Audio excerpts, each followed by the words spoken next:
tenía que ver con la seguridad de nuestra salvación. Y repasando un poquito, estudiamos nosotros que hay tres cosas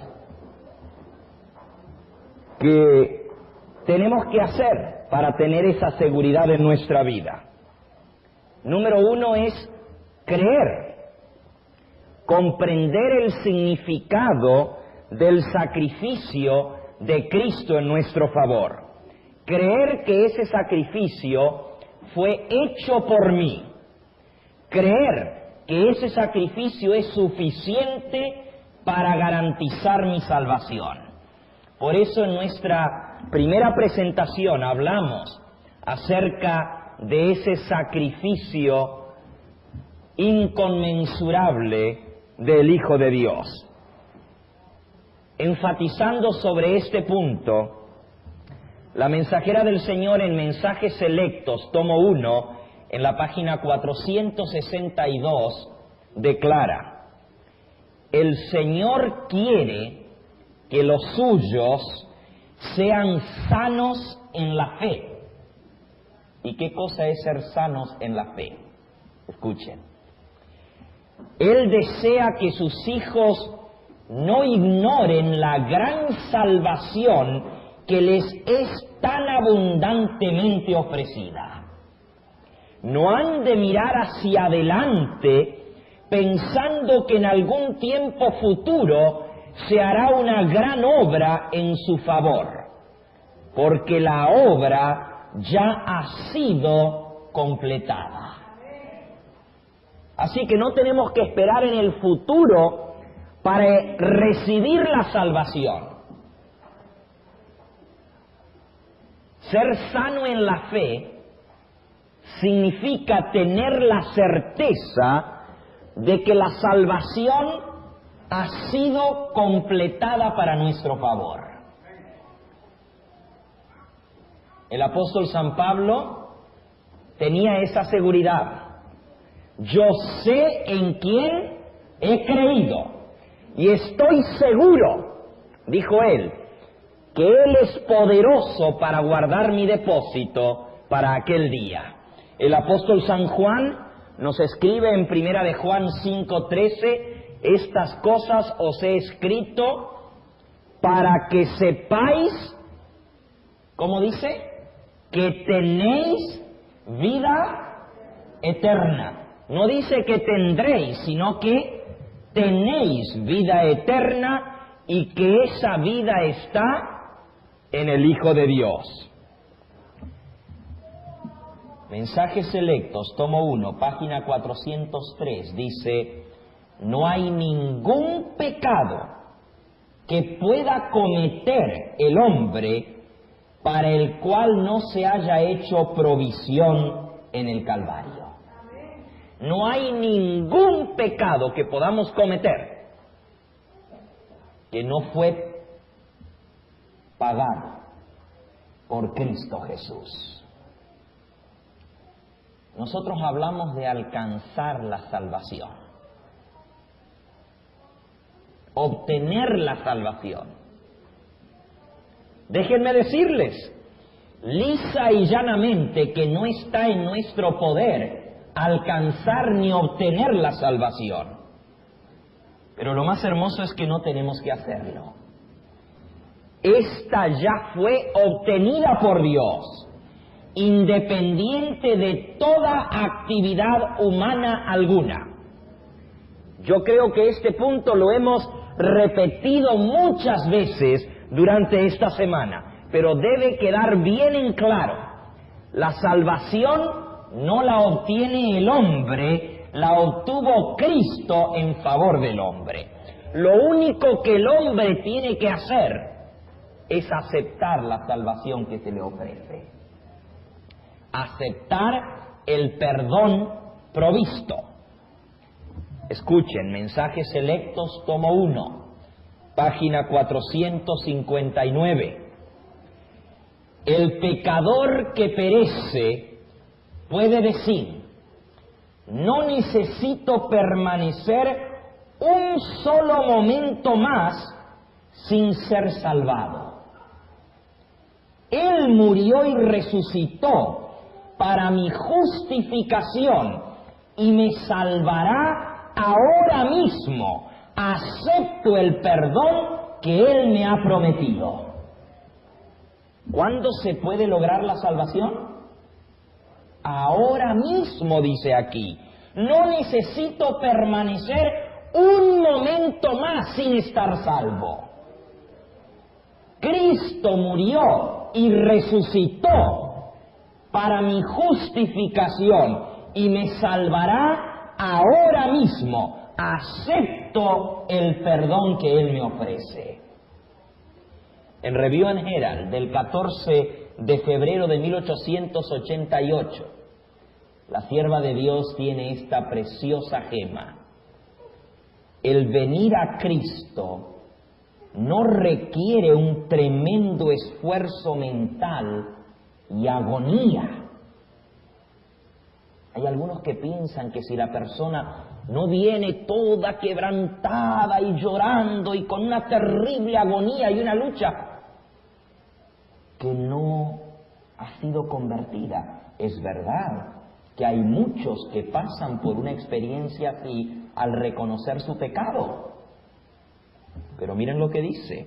El venir a Cristo no requiere un tremendo esfuerzo mental y agonía.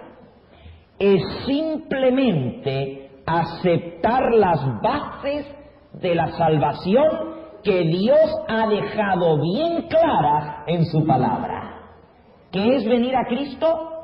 Aceptar las bases para la salvación que Él ha dejado claramente establecidas en su palabra.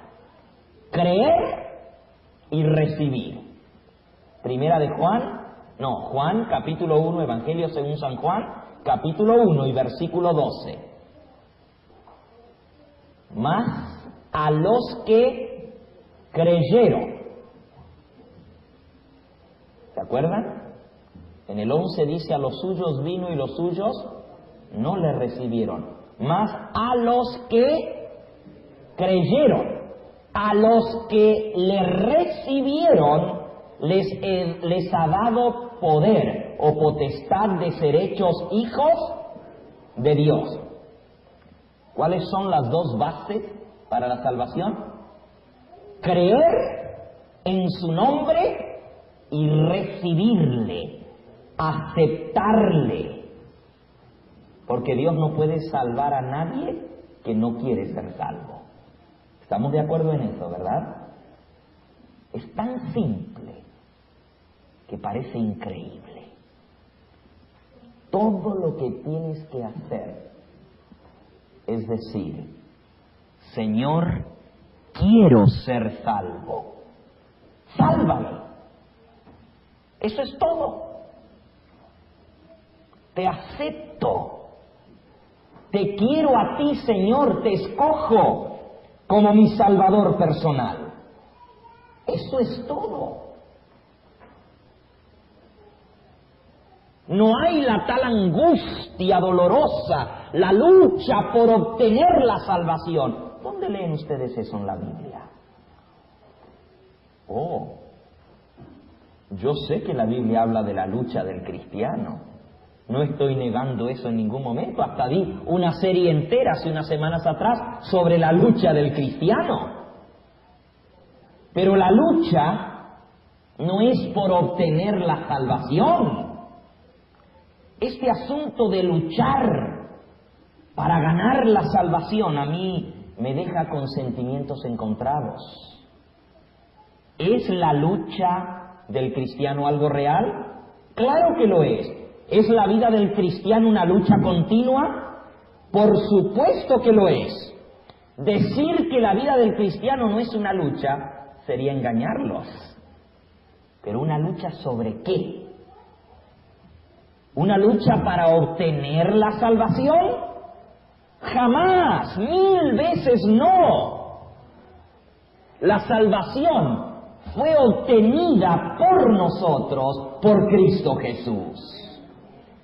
¿La lucha cristiana? Claro que sí. Batallas que libramos diariamente contra el yo.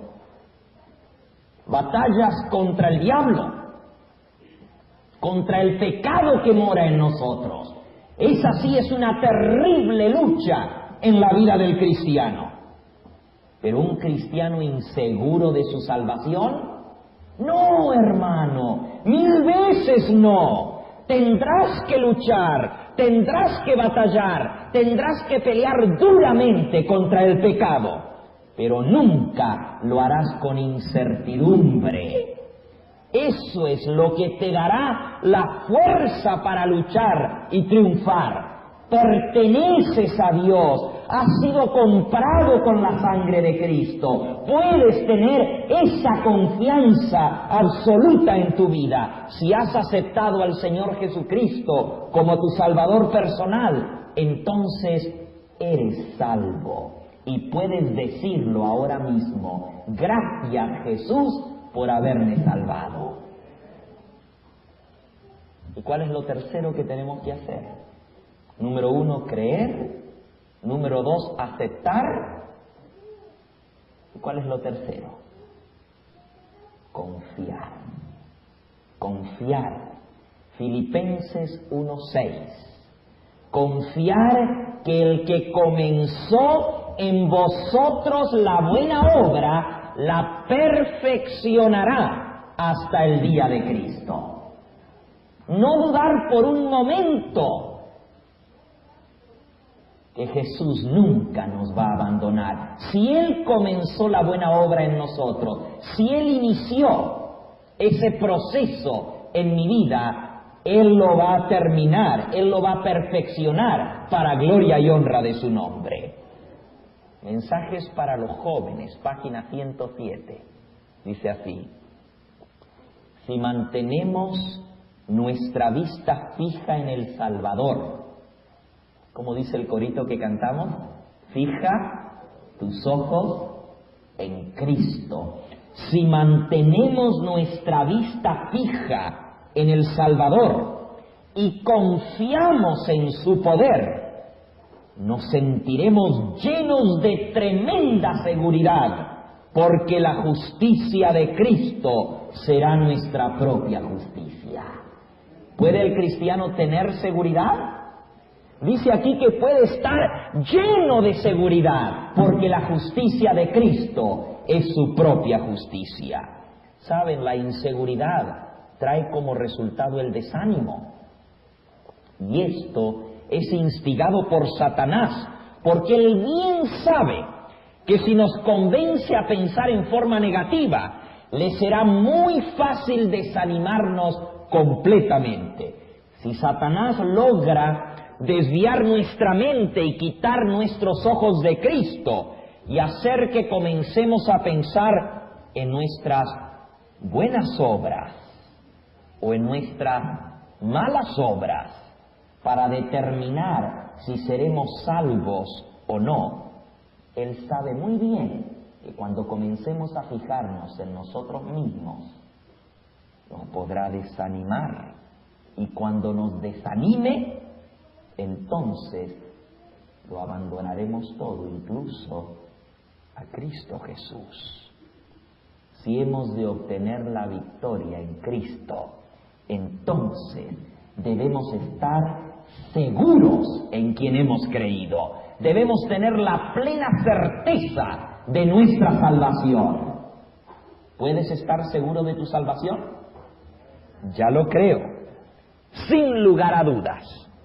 Esto no quiere decir que una vez salvo, siempre salvo. Esto no quiere decir que no podemos caer de la salvación. Esto no quiere decir que no podemos volver a rechazar a Cristo en nuestra vida. Pero mientras mantengamos nuestros ojos fijos en Jesús, mientras nos aferremos de Él y confiemos en Él, no hay por qué temer. El que comenzó la buena obra en nosotros ha de perfeccionarla para el día de la salvación.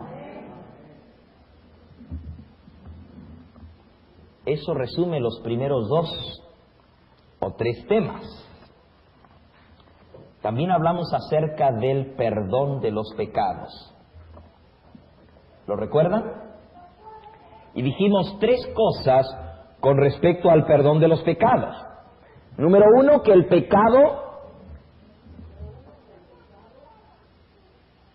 pecado fue pagado por Cristo. El perdón fue provisto sin que nosotros hayamos hecho nada para lograrlo.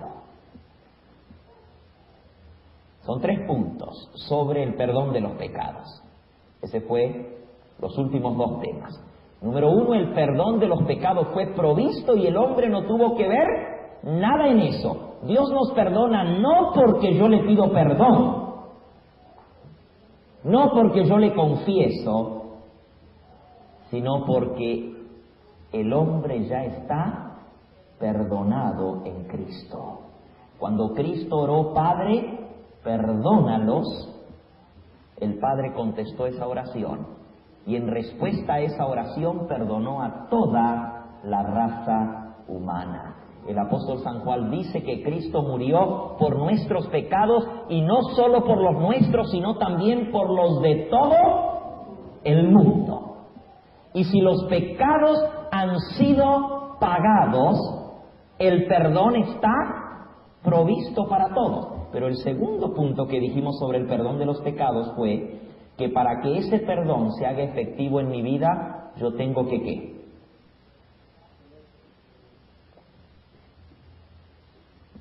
¿Qué tengo que hacer para que el perdón se haga efectivo en mi vida? Tengo que aceptarlo, obviamente, porque Dios no puede perdonar a nadie que no quiere ser perdonado. Dios no puede salvar a nadie que no quiere ser salvado. Así que el perdón y la justificación son una y la misma cosa, no se olviden de eso. Yo estoy utilizando en esta semana términos sencillos. Yo podría haber dado clases de teología con toda la terminología teológica, como lo he hecho en clases como profesor de teología, pero como estoy hablando a mi iglesia, estoy usando términos que todos entendemos. Cuando hablo del perdón me estoy refiriendo a la justificación, porque el perdón y la justificación son una y la misma cosa. Y estoy diciendo que la justificación es algo que Dios ha provisto sin que el hombre haya hecho nada.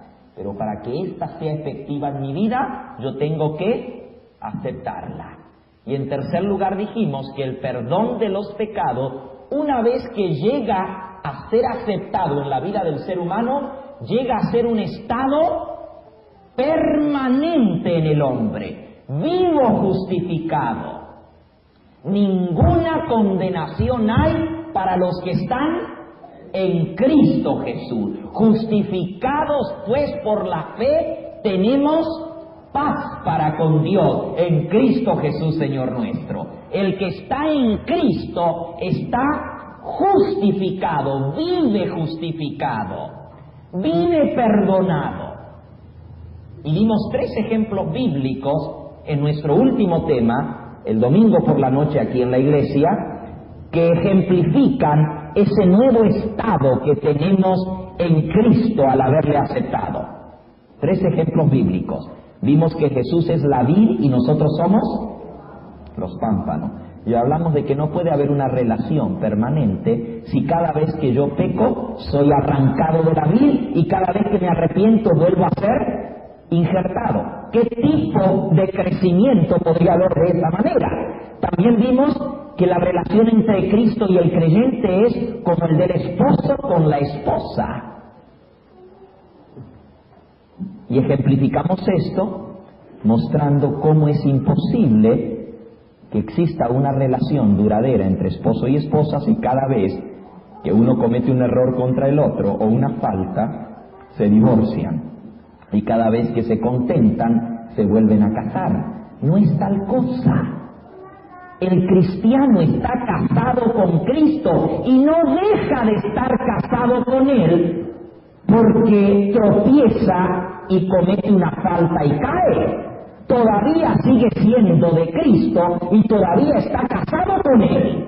Cristo no lo echa fuera ni niega esa unión con Él, sigue siendo cristiano a pesar de que ha cometido una falta. porque está perdonado en Cristo. Y la tercera ilustración que vimos es la adopción, Romanos capítulo 8. Somos adoptados en la familia de Dios. Y si somos hijos suyos, por adopción no perdemos el derecho de hijos cuando cometemos una falta. No es una relación que se prende y se apaga, leímos en el espíritu de profecía. It's not an on and off connection, dice la mensajera del Señor. La relación con Cristo es continua, incluso dice ella que no somos echados fuera cuando cometemos una falta. ¿Se acuerdan la cita que leímos? El pecador puede errar nuevamente, pero no es arrojado fuera sin misericordia. Todavía somos hijos de Dios. Primera de Juan capítulo 3. Primera de Juan capítulo 3 versículo 1 dice: mirad cuál amor nos ha dado el Padre para que seamos llamados hijos de Dios. ¿Qué es lo que somos ahora, hermanos? Hijos de Dios. Versículo 2, amados, ahora somos, ¿qué cosa somos, hermanos? Hijos de Dios. Aún no se ha manifestado lo que hemos de llegar a ser, pero sabemos que cuando Él se manifieste, seremos semejantes a Él, porque le veremos tal como Él es, y todo aquel que tiene esta esperanza en Él, ¿qué hace? Se purifica a sí mismo, así como Él es puro. Aquí está hablando de la santificación. Todavía no somos perfectos. Todavía hay cosas en nuestra vida que tienen que ser purificadas, pero eso no quita el hecho de que somos, ¿qué cosa? Hijos de Dios. Y si somos hijos, ¿somos qué? Herederos, leímos el domingo pasado. Romanos capítulo 8, si somos hijos, somos herederos. Herederos con Cristo. Todo lo que es de Cristo es nuestro. No somos rechazados como hijos de Dios. Terminamos diciendo que el perdón de los pecados, entonces, es un estado permanente. ¿Cuándo me perdona Dios? ¿Cuando yo confieso? No. Estoy perdonado en Cristo. Dios perdonó a la raza humana y lo que el hombre tiene que hacer es aceptar el perdón. Y si yo he aceptado ese perdón, estoy siempre perdonado. Aún antes de que confiese mi pecado, ya Dios me ha perdonado, ¿sí o no? Este es el punto difícil de aceptar. Muchos no entienden esto. Les es duro, porque han sido enseñados que si yo cometo una falta, hasta que me arrepiento, entonces soy perdonado. Sin embargo, el Padre perdonó al Hijo que se rebeló contra Él mucho antes de que el Hijo le pidiese perdón. El Hijo pródigo, mucho antes que volviese en sí, ya el Padre lo estaba esperando con los brazos abiertos. Dios nos perdona aún antes de que nosotros lo busquemos a Él. Y en esta noche queremos entrar en el tema sobre la confesión de los pecados. Y la pregunta lógica es, bueno, si ya estoy perdonado, aún antes de que confiese los pecados, ¿para qué entonces tengo que confesarlo si ya estoy perdonado? Hay tres cosas que yo quiero decir con respecto a la confesión de los pecados. Tres razones que hacen de la confesión algo indispensable. Y usted dice, pastor, pero si ya estoy perdonado, ¿para qué tengo que confesar? ¿Será que cuando yo confieso entonces Dios me perdona? No. Pero ahora vamos a ver por qué la confesión es indispensable. Número 1. La confesión no cambia a Dios. Dios ya me ha perdonado. La confesión no es para que Dios diga, bueno, como ya te arrepentiste y ya confesaste tu falta, ahora sí yo te puedo perdonar. No, ya vimos que no funciona de esa manera. Entonces, ¿para qué es la confesión? Escuchen, la confesión es necesaria para mantener la relación correcta con Cristo. Vuelvo a repetirlo y lo vamos a ampliar y explicar. La confesión es necesaria para mantener abierta la comunicación con Cristo, para tener una relación correcta con Él. En otras palabras, para mantener mi corazón abierto para continuar recibiendo el perdón de Dios. No olviden que el perdón, para ser real en mi vida, tiene que ser ¿qué? ¿Ya se les olvidó? Tiene que ser aceptado. Y si yo no confieso mis pecados, no tengo el corazón abierto para seguir aceptando el perdón. Dios no necesita que yo confiese para que Él me perdone, pero yo necesito confesarlo para seguir aceptando el perdón, porque si no, no me doy cuenta de lo que he hecho malo y cómo voy a aceptar el perdón. Digamos que no confieso, digamos. Bueno, Dios me perdona, Él sabe todo, así que ya yo estoy perdonado. ¿Qué pasa entonces si no confieso?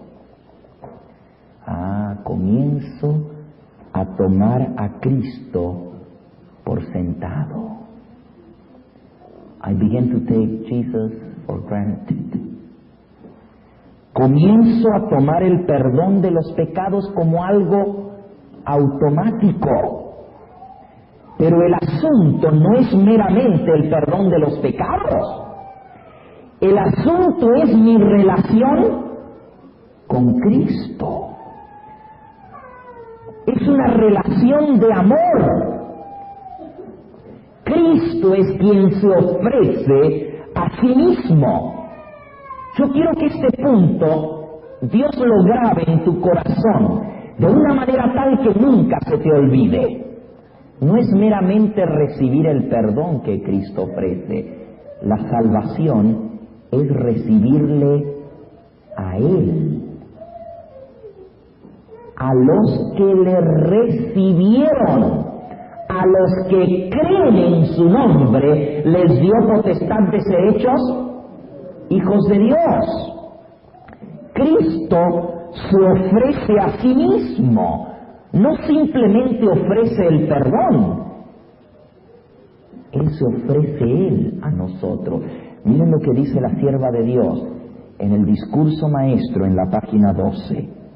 Recibimos justificación recibiéndole a Él. ¿Cómo? ¿Cómo se recibe la justificación? Recibiéndole a Él. Hemos hablado esta semana sobre la justificación, una doctrina cardinal. La mensajera del Señor dice que es el mensaje del tercer ángel en verdad. Pero no hemos utilizado, como dije un momento atrás, términos teológicos. Traté de buscar la manera de presentarlo en forma sencilla, en forma práctica.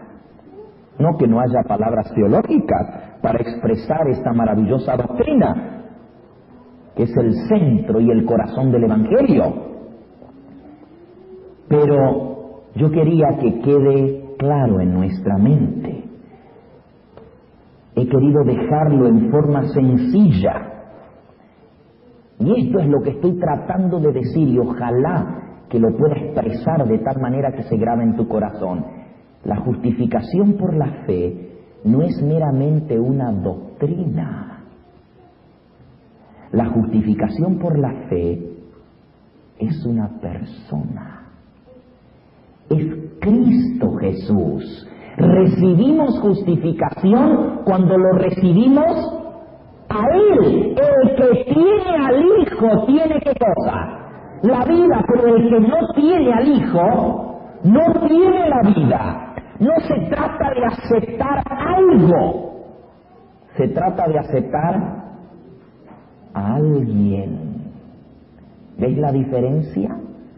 Muchos dan estudios bíblicos y enseñan la fe de Jesús, y cuando llegan al plan de salvación, lo enseñan como una doctrina más.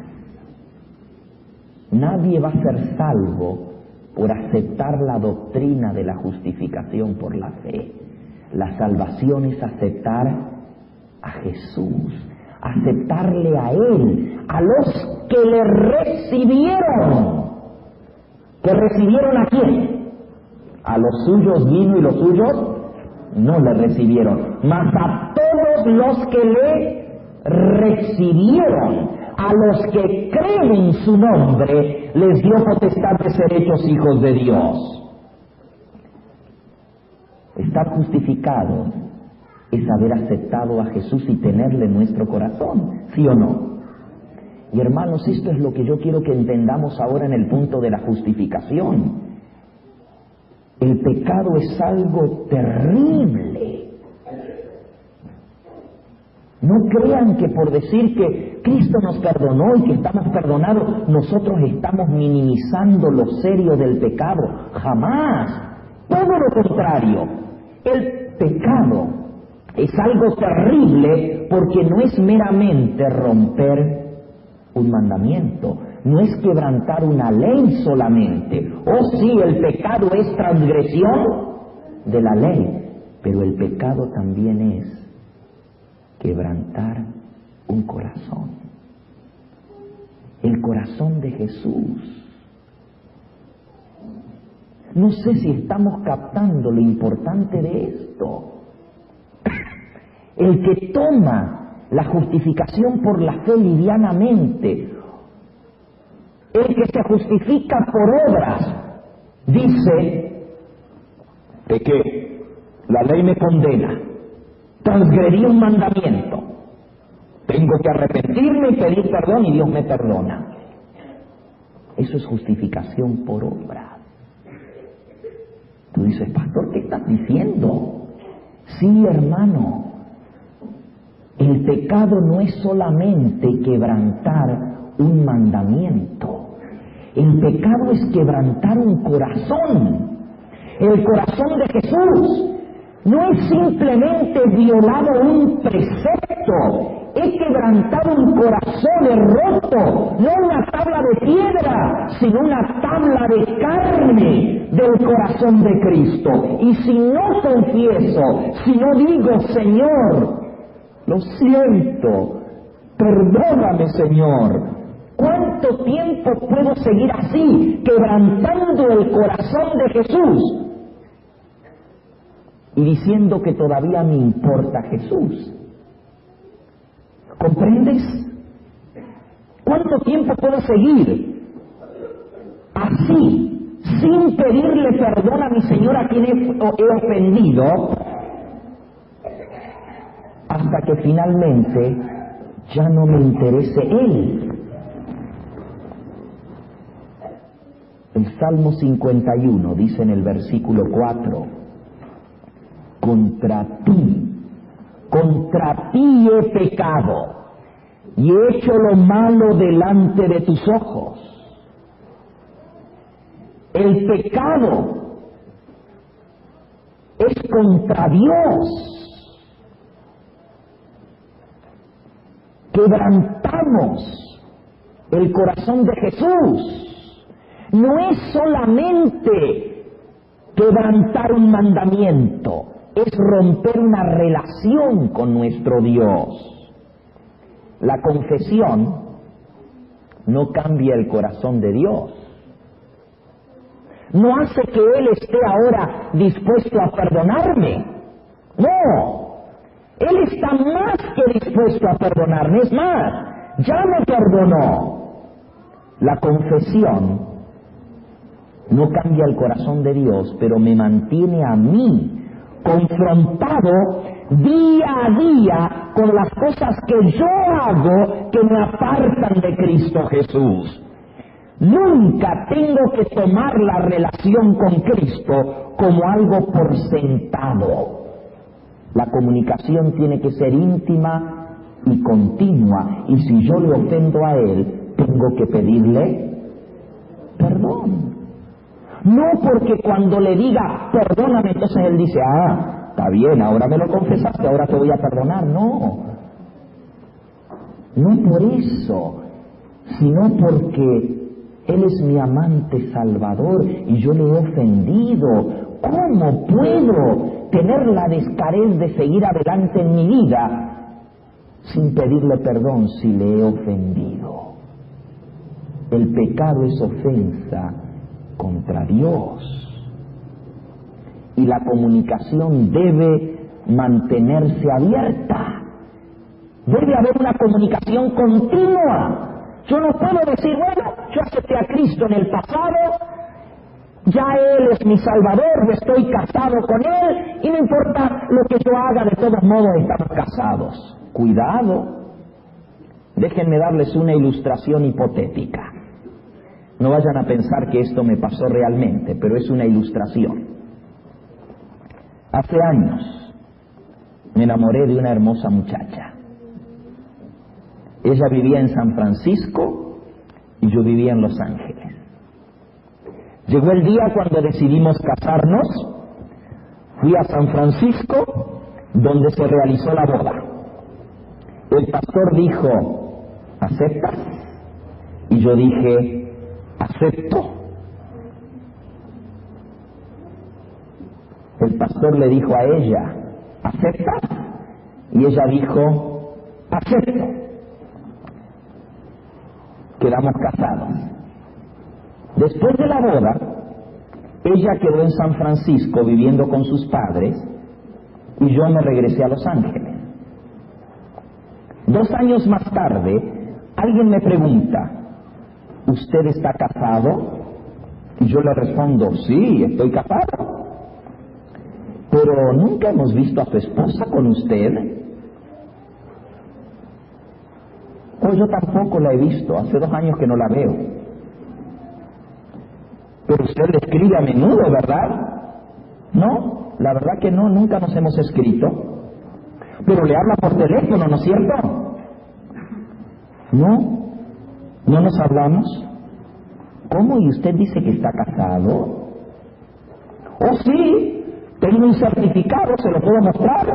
Estoy casado.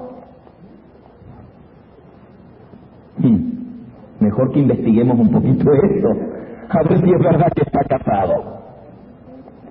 Y si se investiga más a fondo la relación, posiblemente se descubra que ya no existe el tal casamiento. No sé si he dejado en claro con la ilustración lo que quiero ilustrar. Yo no puedo tomar la relación con Cristo por sentado. No puedo decirle acepté una vez. La relación tiene que ser continua, todo el tiempo, hablando con Él, saliendo con Él, recibiéndole continuamente en mi vida, dándole tiempo. Tengo que dedicar tiempo a esa relación, porque si no, ¿qué clase de casamiento es ese? Por eso es que no puedo darme el lujo de ofender a mi Señor y tener la dureza de corazón de decir, ya estoy perdonado, no necesito pedir perdón. ¿Cómo que no? Si he roto esa relación con mi Señor, si le he hecho doler su corazón, ¿cuánto más debo pedir perdón sabiendo que Él me ama y me perdona? Por eso es que cuando pedimos perdón, hermanos, la confesión tiene que ser específica. Y aquí algunos se van a sorprender de lo que voy a decir. Algunos creen que confesar los pecados es arrodillarse junto a la cama antes de irse a dormir y decir, Oh, Señor, y perdóname todo lo malo que haya hecho en este día. Buenas noches, see you tomorrow. Algunos creen que confesar los pecados es decir simplemente, perdóname, Señor. Miren lo que dice el Camino a Cristo en la página 38.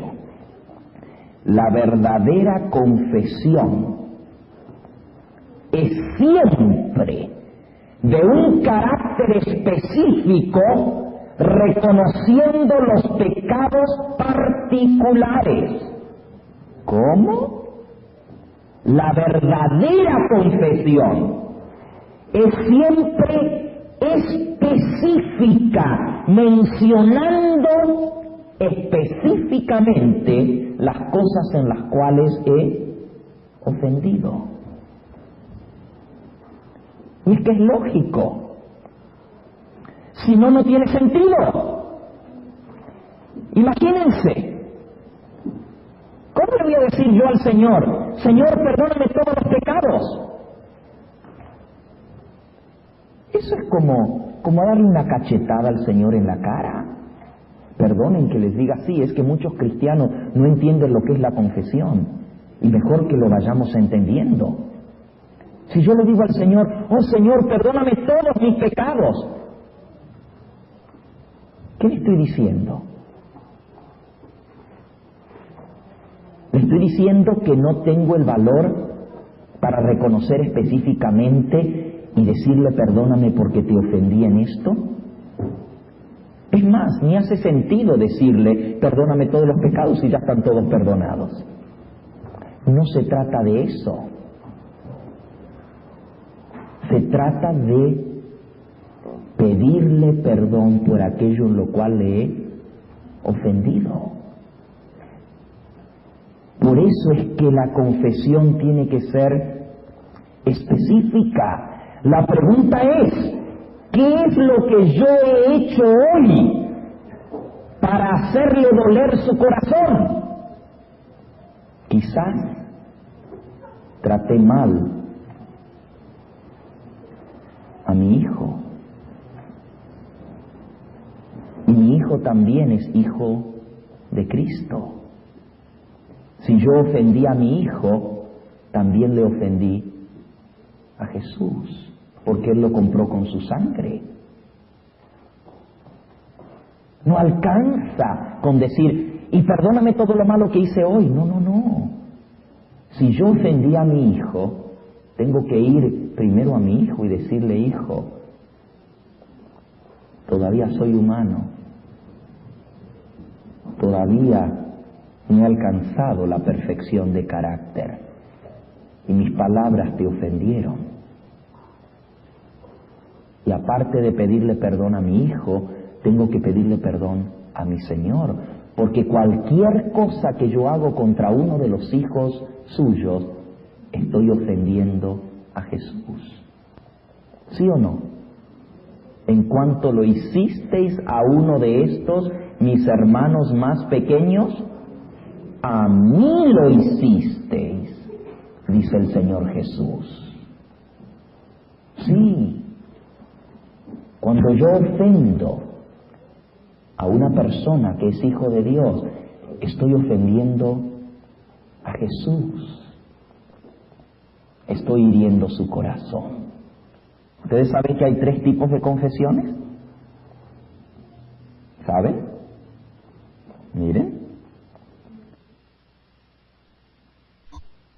Es siempre de un carácter específico y reconoce los pecados particulares. Cualquier vez que usted se encuentre orando, Señor, y perdóname todos los pecados, incluso los que no me acuerdo, sepa que esa no es confesión verdadera. Porque la confesión verdadera siempre es específica. Hay 3 tipos de confesiones. Sigo leyendo. Puede ser de tal naturaleza que sólo puedan presentarse delante de Dios. Eso se llama confesión secreta. La confesión secreta es aquella que yo le confieso directamente a Jesús. a nadie más, porque son pecados en mi vida personal. Son cosas que yo he cometido a solas, en mi mente, en mi corazón. Puede ser el orgullo, puede ser el mal pensamiento, o puede ser aún un acto pecaminoso que he cometido yo a solas. Esos pecados son secretos, los conoce solo Dios y yo. Y esos pecados deben confesarse secretamente a Dios. Ningún ser humano debe escuchar la confesión de pecados secretos. Ningún ser humano tiene el derecho a que yo le abra mi corazón y le diga esos pecados. La Escritura dice, Salmo 32:5, dije, confesaré mis transgresiones a Jehová, y Él perdonará la maldad de mi pecado. Por eso nosotros no creemos en ir y confesar a un ministro o a un sacerdote, porque ese ser humano es débil como nosotros, y quizás el decirle mi pecado le hace pecar a él en su mente. Es algo terrible, hermano. El pecado es infeccioso, el pecado es contagioso. Y cuando yo abro mi corazón ante otro ser humano pecaminoso y le doy detalles del pecado secreto en mi vida, puede ser que yo esté haciendo pecar a ese otro individuo con el mal pensamiento. Por eso los pecados secretos se confiesan secretamente a Dios. Esa es la primera clase de confesión. Se llama la confesión secreta. Ahora escuchen la segunda. Pueden ser males que deben confesarse individualmente a aquellos que hayan sufrido daño por esos males. A esto se le llama confesión privada o individual. Está confesión secreta, luego está confesión privada o individual. La Escritura dice en el libro de Santiago, confesión secreta, Salmos 32:5. Confesión privada, Santiago capítulo 5, versículo 16. Confesaos vuestras ofensas los unos a los otros. ¿Cómo dice el apóstol? Confesaos vuestras ofensas los unos a los otros. San Mateo, capítulo 18, versículo 15. Por tanto, si tu hermano peca contra ti, Mateo 18:15, ve y repréndele estando tú y él solos. ¿Cómo dice? Ve y habla con él estando los dos a solas. ¿Y quién debe tomar la iniciativa? El que pecó. ¿Qué dice ahí?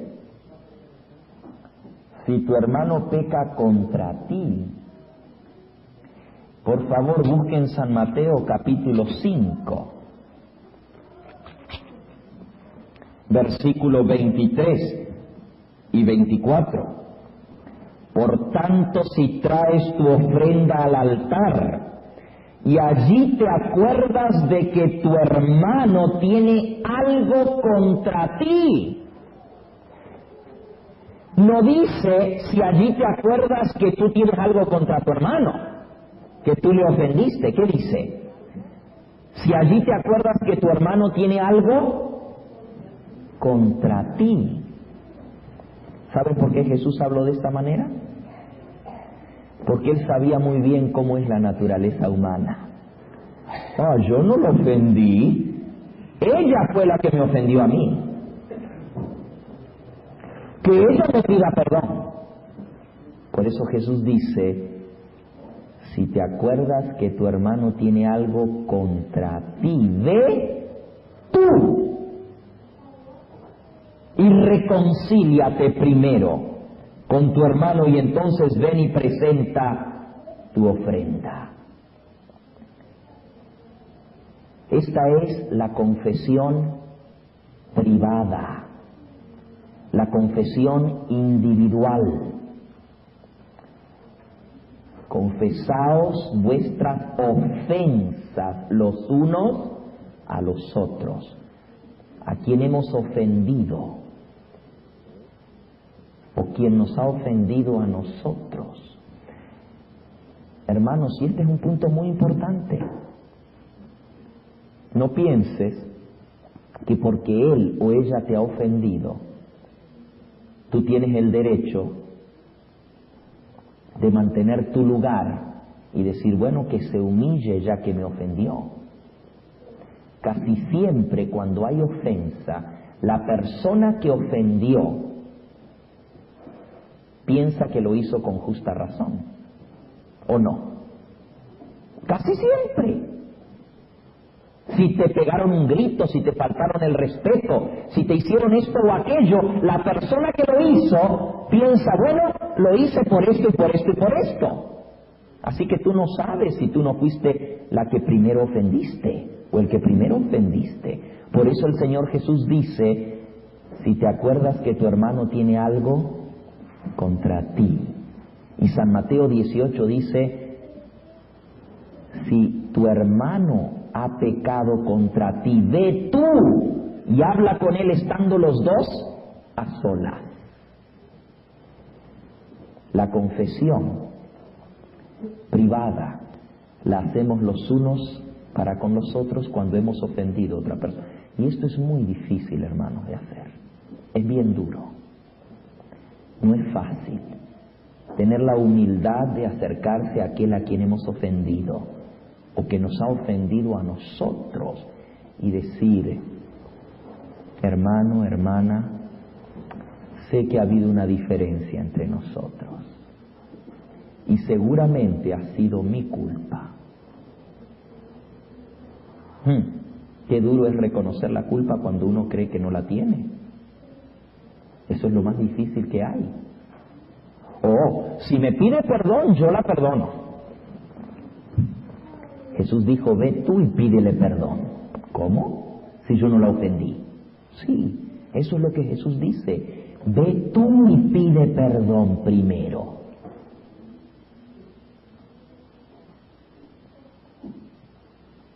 Hay familiares que no se hablan entre sí, a veces por meses y años, por cosas insignificantes y superfluas. Qué terrible dejar pasar el tiempo y ahondar la diferencia y la herida, a veces por cosas insignificantes. Si tú tomases la iniciativa de acercarte y decir, perdóname, lo más probable es que la otra persona diga, no, yo soy el que debo pedirte perdón. Y si no lo dice, ¿qué importa? Tú cumpliste con tu parte. La confesión debe ser específica. Y hay un tercer tipo de confesión, y esta es la confesión pública. Secreta, privada y pública. Termino de leer la cita. Pueden ser de tal naturaleza los pecados que solo puedan presentarse delante de Dios. Esa es la confesión secreta. Pueden ser males que deban confesarse individualmente a los que hayan sufrido daño por ellos.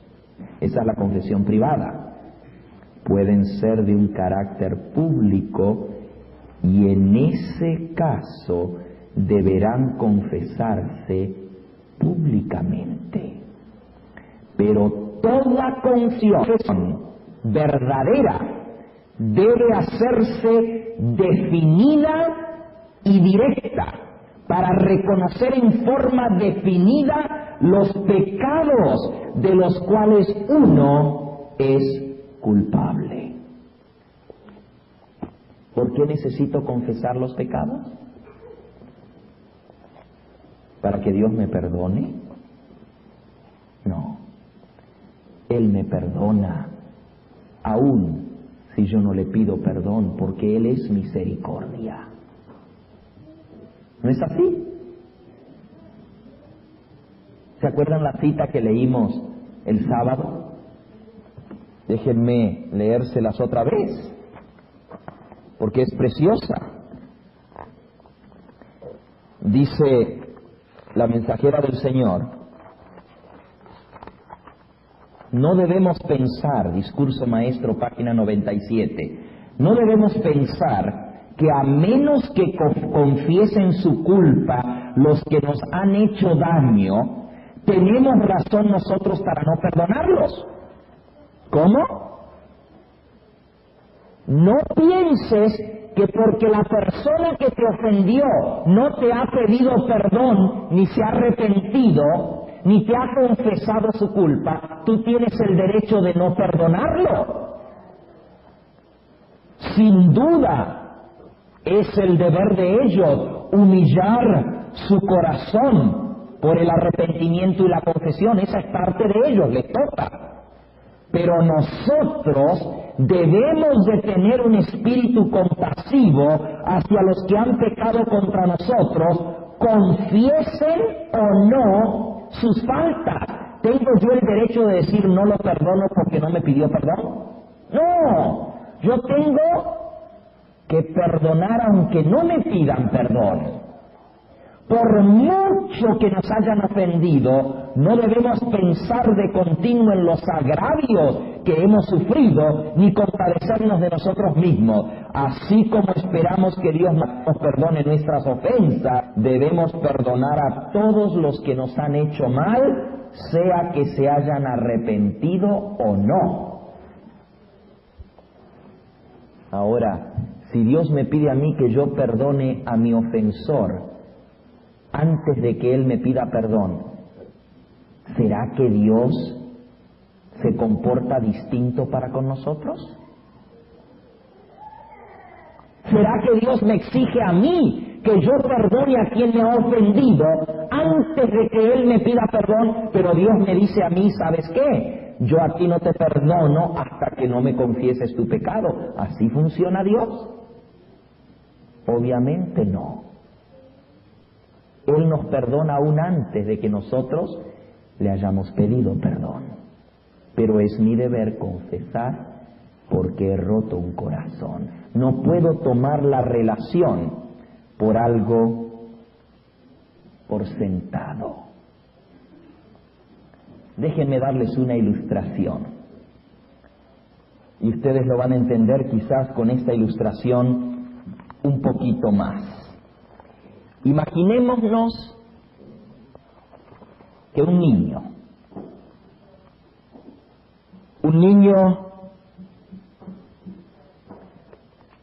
entra una mañana tempranito al cuarto de sus padres. Se fija y ve que papá y mamá están dormidos. Y en puntitas de pie llega hasta la silla donde está el pantalón del papá.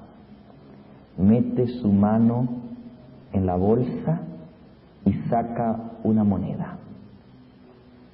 Digamos que es un quarter, 25 centavos.